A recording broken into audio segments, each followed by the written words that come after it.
અમદાવાદમાં ST highway પર નવા 2 બ્રિજને મંજૂરી મળી છે। 2 નવા બ્રિજ બનવાથી વાહન વ્યવહાર વધુ સરળ થશે।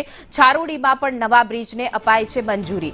નર્મદા કેનાલ પર નવો બ્રિજ બનાવવામાં આવશે, જેને લઈને મંજૂરી આપવામાં આવી છે। એસટી હાઈવે પર 2 નવા બ્રિજને મંજૂરી મળતા વાહન વ્યવહાર પણ સરળ રહેશે। ટ્રાફિકની સમસ્યાથી જનતાને છુટકારો મળશે। વાહન વ્યવહાર વધુ સરળ બનાવવા માટે આ પ્રકારની મંજૂરી લેવામાં આવી। છારોડી પર નવા બ્રિજને લઈને મંજૂરી અપાય છે, તો નર્મદા કેનાલ પર પણ નવો બ્રિજ બનાવવામાં આવશે, જેને લઈને વાહન વ્યવહાર સરળ બનશે। ટ્રાફિકની સમસ્યાથી અમદાવાદવાસીઓને છુટકારો મળશે। જે રીતે એસટી હાઈવે સતત વાહનોથી ધમધમતો રહે છે, જેને લઈને આ બ્રિજ બનશે અને વાહન વ્યવહાર સરળ થશે। ટ્રાફિકની સમસ્યાથી પણ નિરાકરણ થશે।